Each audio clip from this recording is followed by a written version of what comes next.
queremos saber cómo nos afecta a nosotros, José Luis Tapia, economista. Bueno, tú sabes que en esta guerra comercial es una disputa de impuestos contra impuestos, es así, Sí. ¿no? O sea que el que pone más impuestos no significa que gane, es el que más bien pierde. Y en el caso de China, cuando trata de desafiar a Estados Unidos, él emplea otro método. China emplea el método más bien de libre comercio, cómo armo mi esquema, digamos, operacional del punto de vista político, luego lo une con lo económico. Y es que él tiene buenas defensas, o sea, China. su China tiene buenas defensas desde el punto de vista, ahora va a entrar Sí. en el financiero, pero en el comercio, él, digamos, China ha planteado bien las reglas de juego, o sea, vamos a hacer cooperación, una alianza global por el libre comercio, voy a jalarme a mis partners, o sea, a mis principales socios, y ya está mirando a América Latina como uno de sus Sí. principales socios, y luego está mirando a Asia mismo, ¿no? Porque tiene a Japón, tiene Sí. a Corea del Sur, y tiene también a otros países interesantes. Entonces, juega bien, ¿no? En ese sentido. Es curioso, has mencionado algo que tal vez 10 años atrás hubiera sido inaudito de pensar, ¿no? China defiende el libre mercado, Estados Unidos proteccionista. ¿Qué ha pasado? ¿Se han cambiado los papeles? ¿O cuál es el objetivo de cada uno, ¿no? Yo creo que el que está haciendo mal las cosas es Estados Unidos, porque tú sabes que desde que inició como nación en 1776, los padres fundadores de la independencia plantearon un gobierno limitado, con mercados libres, propiedad privada. Entonces ahora entra el señor Trump con otras reglas de juego que muchos digamos, le dan el beneficio de la duda, si lo que está haciendo más bien es una estrategia de negociación, ¿no? Sí. Pero yo creo que no está haciendo eso, porque hay una doctrina detrás, ya que se llama, el ideólogo de esto se llama Stephen Miram, así se llama. Y él ha escrito toda una doctrina detrás del proteccionismo. ¿Él es un asesor de Trump? Sí, es algo así como el... O a menos de manera indirecta. Él es el que le ha planteado la mentira de que los déficits comerciales es negativo para el país, ¿no? Entonces él dice que mientras tú vayas logrando que tus socios comerciales tengan déficit, tú superávit, es mejor para la nación, ¿no? Esa es una tesis además muy vieja, ¿no? O sea, es proteccionista desde Hamilton, desde el secretario de Tesoro de Estados Unidos. Pero China no, pues China te plantea al revés las cosas. O sea, mientras ellos quieren impuestos, control, etcétera, China te plantea libre comercio, cooperación, armonía, pacifismo. ¿Pero y qué todo tan eso. libre comercio es China? ¿Es para afuera nomás o también para adentro? Digamos, tengo entendido que si fuéramos acá, estamos en China nosotros y decimos, José Luis, hagamos una empresa de servicios, vamos a proveerle a nuestros clientes un software.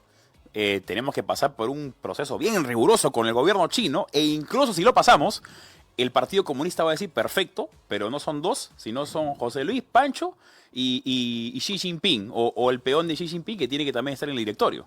Las empresas, tú sabes que en China no solamente hay grandes empresas, también hay medianas y las pequeñas.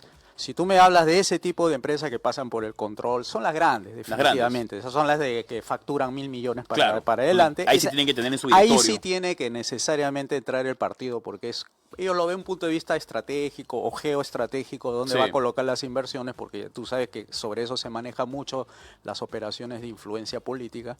Pero cuando estás hablando de medianas y pequeñas, es como tratar contigo nada más de frente. No tengo que pasar por el Partido Comunista para, por ejemplo, soltar pues un par de medias, ¿no? Si quisiéramos una fratería. Yo, por ejemplo, tuve la ocasión de haber conversado con personas peruanos que están viviendo en China y están con la idea de traer inversiones de China acá. O sea, y le digo, ¿y cuánto más o menos? Bueno, más o menos unas empresas medianas, estamos hablando de facturación de $500 millones para arriba, porque las otras ya tienes que hablar con Pekín, me decían. ¿Ah, sí? Sí, pero eran las que querían venir, eran de 500 millones que facturan inversiones entre 100 y 500. Esas son las que quieren venir aquí en el Perú. Le digo, y esas pasan por el partido, sí, pero es muy, digamos, muy referencial. O sea, si bien son del partido, no quiere decir que sean militantes o forman parte de la estrategia política del gobierno. Me atrevería a pensar que no es que hay una injerencia, sino que hay unos lineamientos, unos principios rectores básicos, ¿no? No se habla mal de Xi Jinping, no se habla mal del partido, ni del país, ¿no? No se habla mal de China como cultura, algo así. Mejor que eso, mira, hace un par de semanas estuvo por China el influencer bien conocido que estuvo por acá, se llama Show Speed, ¿no? Sí. Él estuvo allá hace una semana atrás y él mostró lo que los norteamericanos no sabían nada acerca de ese país. Mostró la ciudad cibernética, hizo shows en la calle. ¿Y tú crees que vino el Partido Comunista Chino y lo censuró de lo que dijo, lo que habló, lo que hizo? Nada, la gente estaba en las calles libremente haciendo lo que hicimos acá con el... Sí, sí, sí. Igualito ellos. Ya, o sea, pero no hay censura. Lo que sí hay en China es que, por ejemplo, Twitter, ahora X, no existe ahí. Facebook tampoco. Ellos tienen sus propias redes sociales con sus propias reglas, ¿no? Así es. Yo recuerdo mucho, hay otro influencer peruano muy conocido que se llama Philip Chujoy, ¿no? Un peruano con ascendencia china, creo, que estuvo también en China y recuerdo que él dijo, tenía que hacer un sorteo en sus redes sociales, de los muchos que hace, y dijo, no puedo entrar a mis redes sociales porque están bloqueadas dentro de China. Y me parece interesante, ahora yo digo, ¿no será esto a propósito, viendo la situación política, sabiendo de lo que ya viene porque son como halcones, tú sabes que Norteamérica tiene sus halcones y tienen sus conservadores. Bueno, acá han entrado halcones a ser más imperialistas de lo que eran antes. Sí. Entonces, yo me imagino que China debe haber provocado un tipo de estrategia para ver cómo afrontar qué pasa si Estados Unidos se nos declara enemigos. Sí. Entonces, yo creo que han ido construyendo eso, los ecosistemas que tú te has referenciado ahí con por ejemplo, las redes sociales, eso es libertad de expresión pura. Si no quisieran dar, simplemente no autorizan ni una red social, ¿no? No, pero no, a ver, pero una cosa es la parte que está, perdón, es una red social que está, digamos, fiscalizada por el gobierno, ¿no? O sea, ¿y tú no crees que Twitter está fiscalizado? El día de hoy, por lo menos, está liberado. Antes sí, antes había, no se podía poner nada que Facebook. Facebook, bueno, ahora Mark Zuckerberg lo que ha dicho es, vamos a volver a la libertad de expresión, pero por un tiempo, por un lustro al menos, sí tuvimos redes sociales. No estoy a favor de la censura, lo que quiero que quede bien claro es que no estoy a favor, pero tampoco, digamos, que caer digamos, en la situación de pensar que en Estados Unidos no hay regulaciones, no hay controles, no hay fiscalizaciones. En el Reino Unido, por ejemplo, hay gente que se lleva a la cárcel por compartir un meme. Así o sea, es. que libertad de expresión es un término bastante grueso para tirarlo así nomás en cualquier parte y del le salió mundo, ¿no? muy caro a todos los gigantes tech, ¿no? Porque resulta que ahora con todos los aranceles que le han puesto a los productos han salido perjudicados. Apple ha salido perjudicado, Amazon ha salido perjudicado. Un montón de empresas que estaban aupados con el señor Trump, resulta que ahora, bueno, están ahora buscando la forma de cómo bajarle ese tono un poco belicista, ¿no? Entonces han salido perdiendo. Ahora, son menos ingenuos estos señores. Yo, tratando de, no defender, ¿no? Pero poniéndome un poco del lado de Donald Trump o del lado del gobierno de Donald Trump para tratar de entender un poquito qué puede estar detrás de estas maniobras que, como tú bien dices, no hay economistas, hay pocos economistas que defienden lo que está haciendo Donald Trump, ¿no? Tú recordarás muy bien que acá en el Perú, por ejemplo, tuvimos un presidente que era el gran economista reconocido, ¿no? PPK, y es lo que consideramos la derechita cobarde o la derecha economicista, que piensa que mientras el estado financiero esté bien, se le puede entregar la llave de la cultura y de la sociedad a la izquierda, ¿no? A la izquierda progresista. Ahora, Donald Trump no estará acaso sacrificando un poco efectivamente la economía de Estados Unidos en aras de recobrar el control del discurso cultural y social a nivel mundial, so peligro de que China se lo quite, porque China, como menciono, no es altanero, no es ostentoso como si es propio del espíritu americano, ¿no? Grandilocuente, gritón, mucho más calladito. Pero China ya está en nuestro puerto, y está en varios puertos más en la región, y está en minería, y está en infraestructura, y está en inmobiliaria, y está en tecnología, y poco a poco va entrando. Entonces, ¿quién sabe que de acá a un tiempo el poder que tenga China por el conjunto de sus individuos políticos o geopolíticos o económicos también, comiencen a alterar el paradigma o la cosmovisión cultural y política de toda la región? ¿No será esa acaso la estrategia de Donald Trump?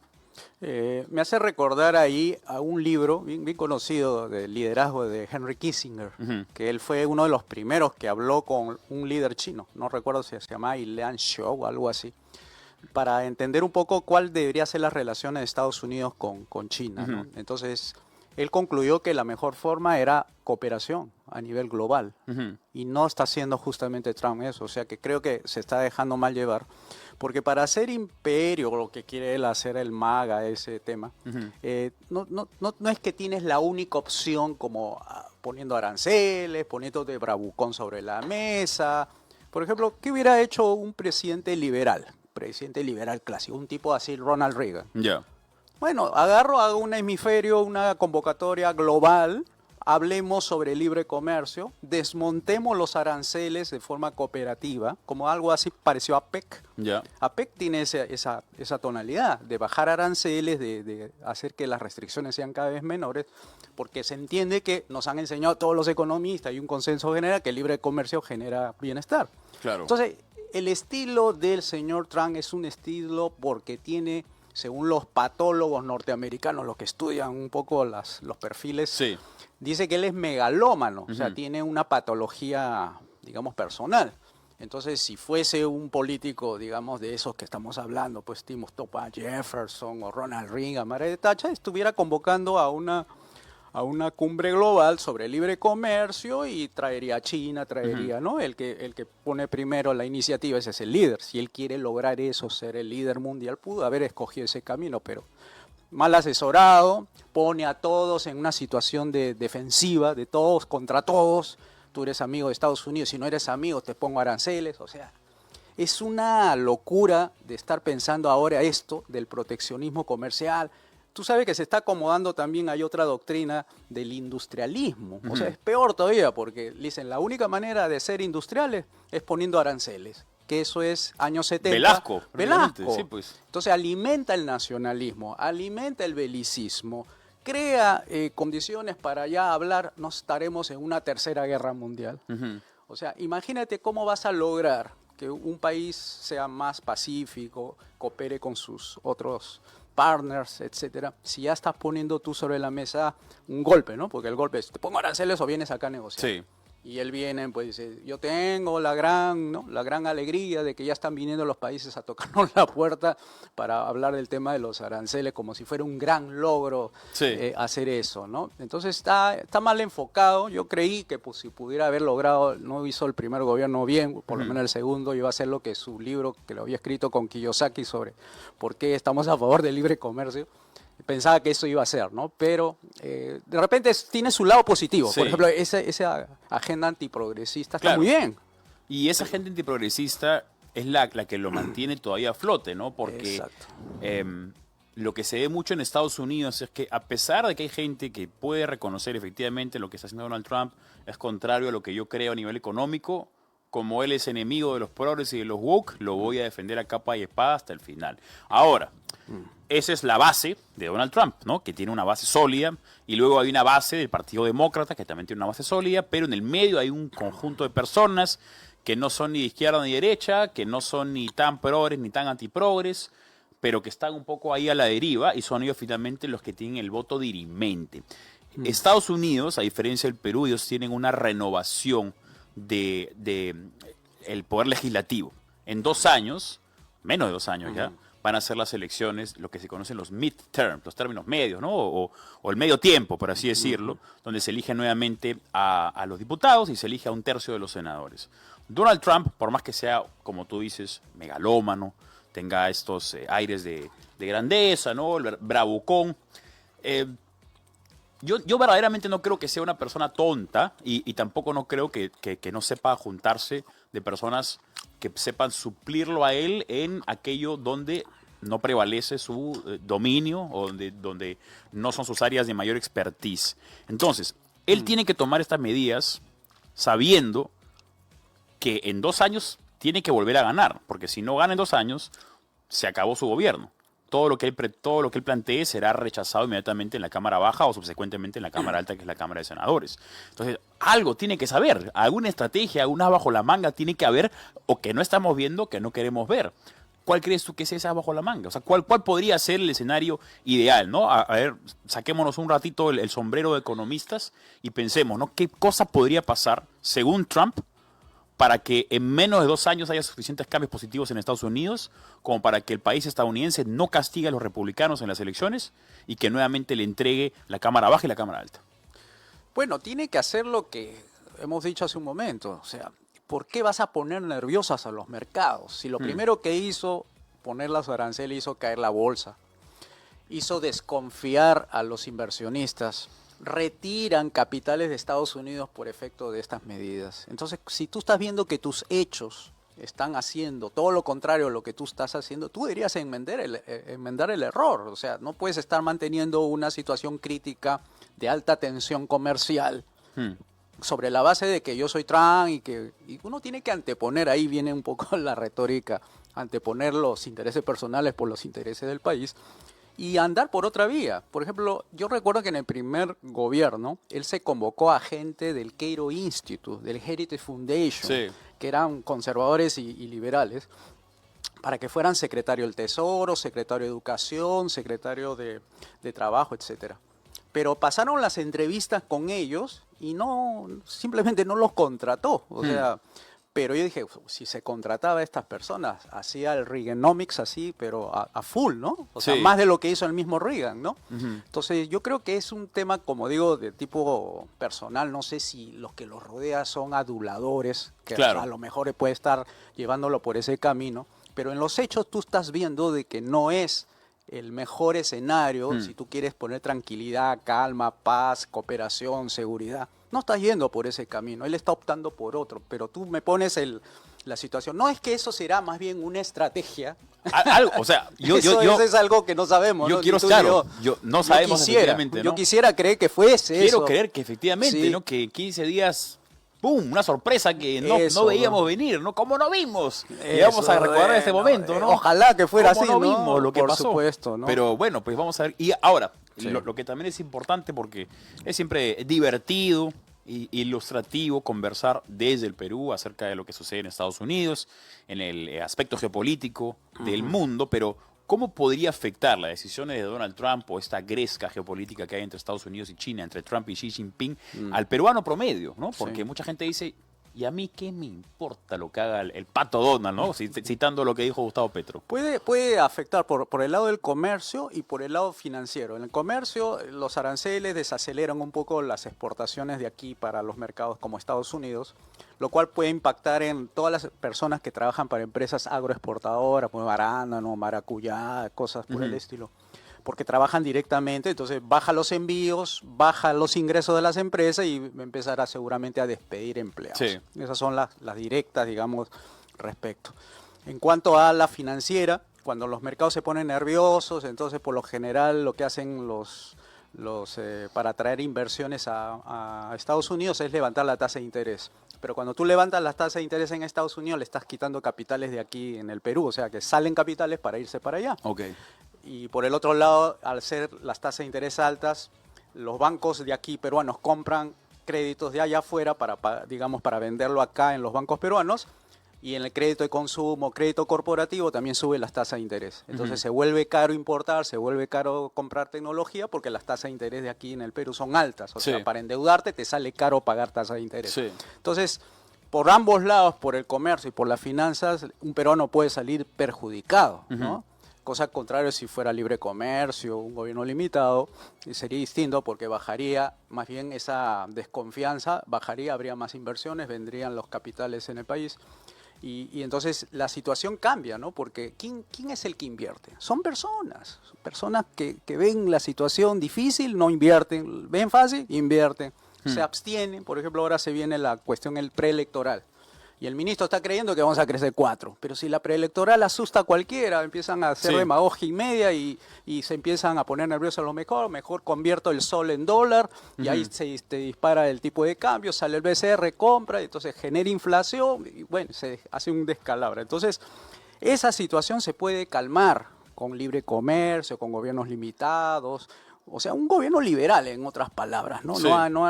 No hay que ir con eso de golpear la mesa, que son situaciones, creo, no sé, de repente es una persona pues de ese tipo, megalómano, quiero ser lo que es él, ¿no? Pues él nunca ha perdido, según él, ¿no? Dice, Claro. nunca ha perdido en las Esa ha negociaciones. sido siempre su estrategia, ¿no? Sí, y entonces, a pesar de que hay mucha gente que lo conoce y que no paga sus deudas y todo el tema, ¿no?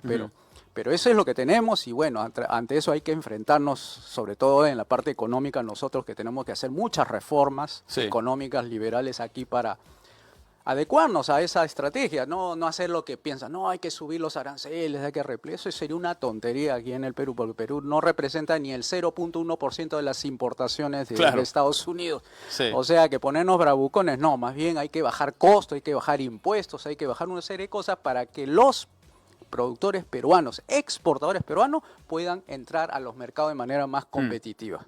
Es lo que queremos. Ahora, brevemente también hay un Sí. tema que importa a los peruanos, que es CTS y AFPs, ¿no? Las AFPs antes era un fondo previsional.